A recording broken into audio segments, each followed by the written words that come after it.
Hello, and welcome to another episode of The End of the Search. This one I call it Consciousness is Not Suffering. It's based on a comment that somebody wrote on one of the videos, and the comment says, so there is no answer as to why innocent consciousness gets eternally tortured by its non-consensual existence. Okay, yeah, that sounds about right. Consciousness sentiently suffering is just sheer eternal cosmic logic, brutality, reality. And then in a reply to itself, the person says, you have distilled the essence of this existential perspective down to its most fundamental and unvarnished truth.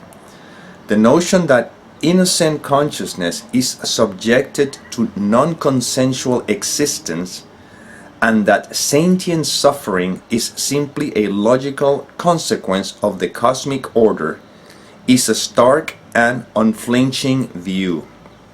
The phrase brutality reality captures the essence of this perspective perfectly, conveying a sense of unyielding and unrelenting harshness that underlies the fabric of existence.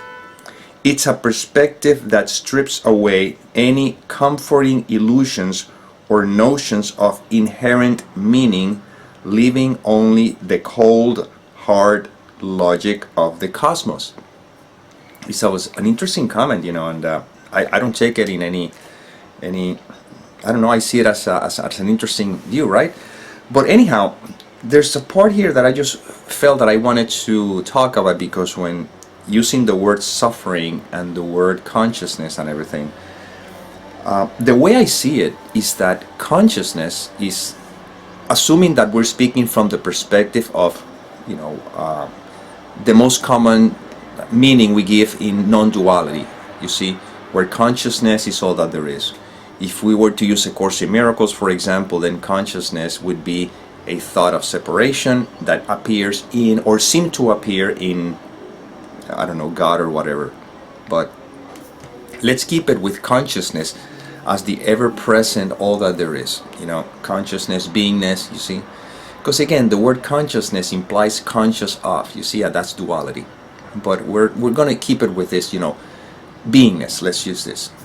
So beingness, or again consciousness within this context, is not suffering and is not innocent. It's not, the person says over here, if there's no answer to as to why innocent consciousness, again, consciousness is simply the space like in which everything seems to manifest, right?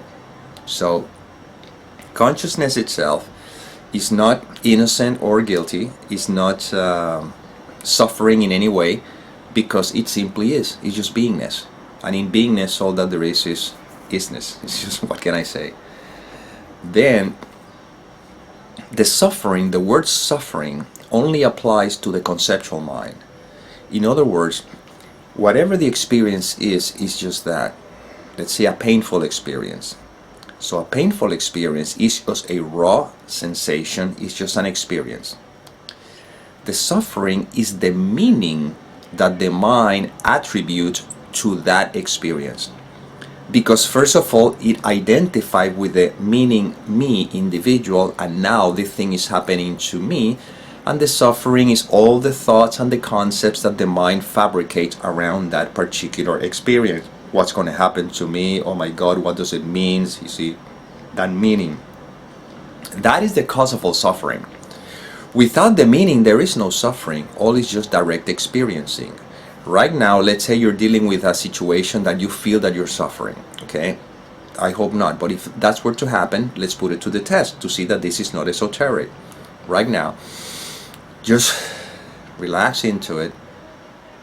Don't believe the content of the mind. I didn't say that the thoughts will not be there. Actually, the thoughts are the ones you're believing. That's why the suffering seems to appear. But just for a moment, do not believe the content of the mind. Don't believe any thoughts. You see?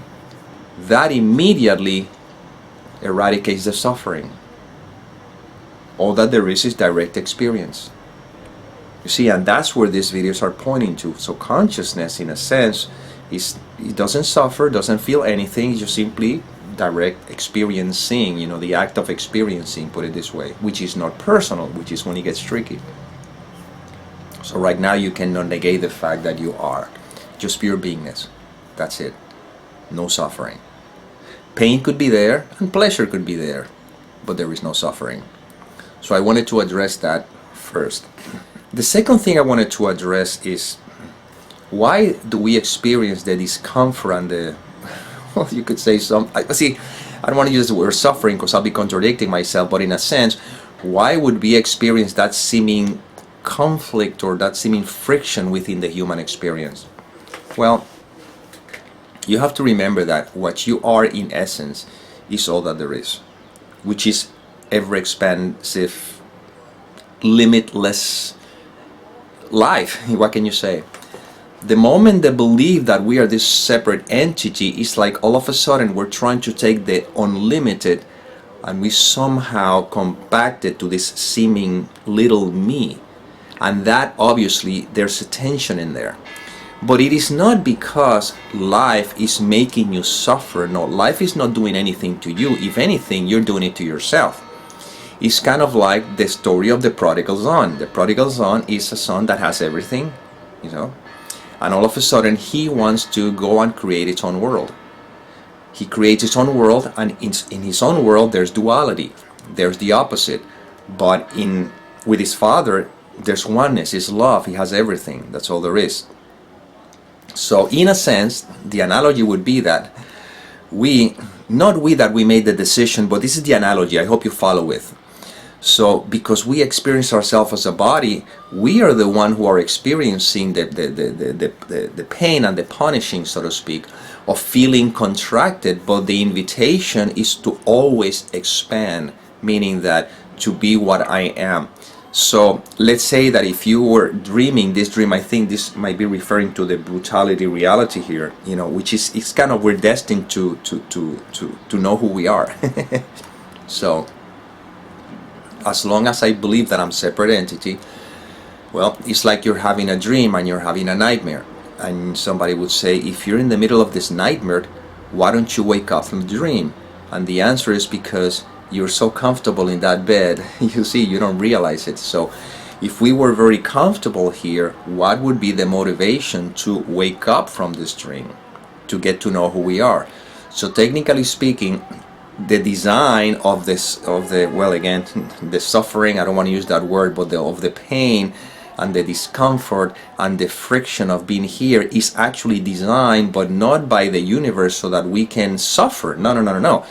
Is because the nature of the universal expansion of what we are is ever-present beingness. So if you try to limit it to this little human being, there's going to be experience a conflict. And again, within this seeming analogy, is as if we decided to be here, not we as a human being, but whatever have decided or supposedly did it is not destined to remain as a limit thing when you are completely unlimited, right? It's like a beach ball with air is designed to remain on the surface of the ocean or the water. If you try to push it down,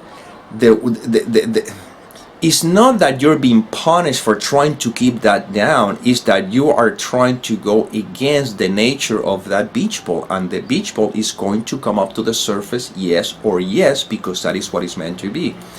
Well, you are meant to be at peace, you are meant to be happy always, no matter what. That is the nature of your beingness, as beingness, not as a human being. So when you try to limit yourself to this, then you'll experience the pains and the discomfort and the friction of that, which again, we may call it suffering, but we'll see how we can live in this world without the suffering. I said it already, but we'll repeat it. So now, the alternative that we seem to have here, even though we're not the doers, but it seems as though life is suggesting that there's another alternative, because this information is being exchanged. So what seems though is that the way we can live in this world without this seeming friction is by not believing the content of the mind. Because when you believe the content of the mind, you're simply fighting against life itself, because you're imposing upon life your beliefs, your ideas, how life should be. If, on the other hand, you simply rest in the naturalness which you are, because right now the naturalness is to stay resting not mean lazy. It means that the nature of your being is to be, is to remain, is silence, is beingness. What we have overimposed upon that is all the beliefs and ideas, or how life should be, why should I do with my life, all the things that I think that I need to have, how my world should look like. All this being superimposed, but yet that requires effort, and it requires strive and struggle, and yet life is inviting you to just be. Now the mind says, okay, but if I'm just being, I'll be lazy, I'll sit in a corner or in a couch, I'll be doing nothing. Again, because this is a misunderstanding of how life is operating. Right now, whatever decisions that are made through you will be made through you in accordance to how life will unfold through you. The suffering comes when you believe you're the separate entity, and now you think that you are in charge of life. But in reality, you have never been in charge of it. And even when it appears that life played the game of you got lost and now you have to be found, I don't like to use many of those things, those examples like that, because it applies that life is punishing you and now is trying to save you. So I try to keep things simple. How this seeming appearing experience of separation occurred, I don't blame anything, nor life, nor to anything. I'm simply saying that right now we are given the opportunity to live life with a different mentality, and that's where I stay with. I don't try to say, well, God did all this, so, because it's like saying, if God is the one who did all this, then if I'm feeling punished, it's because God is punishing me. So then who can I go to not feel that punishment? So I just keep it simple. This is the life that is being experienced through this instrument for whatever the reason is.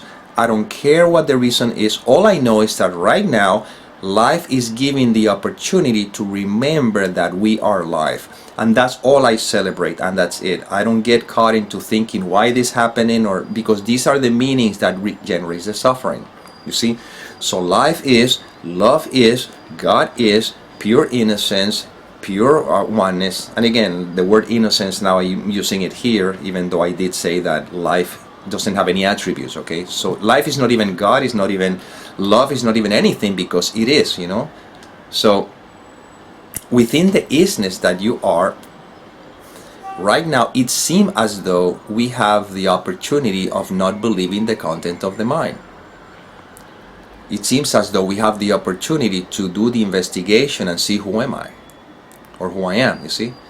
So right now, if you don't believe the content of the mind, all that there is what is. There's no suffering. Once again, there could be pain and there could be pleasure, but there's no suffering.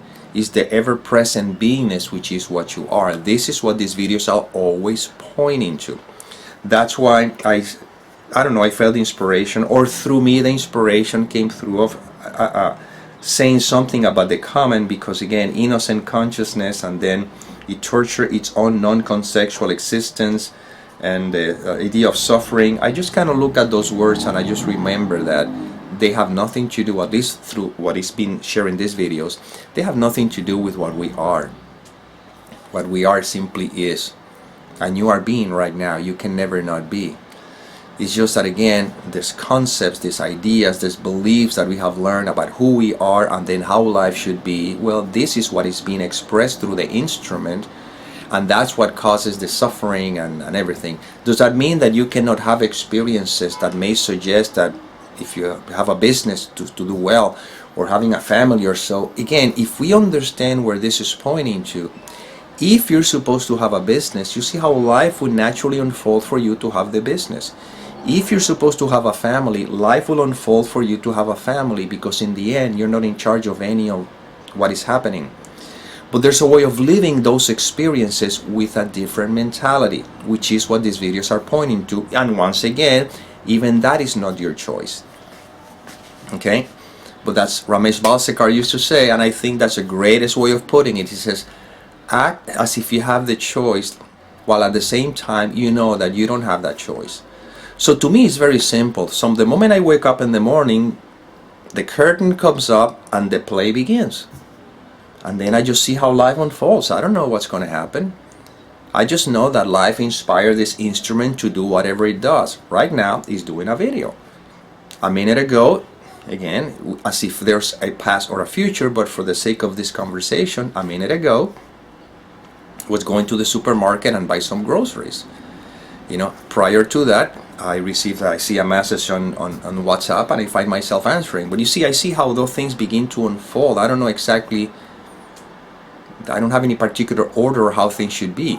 But the tendency now is to rest in beingness, because I know that life is unfolding and whatever is needed will appear, either because I am inspired to take action about it or because life presented itself on its own. I don't know.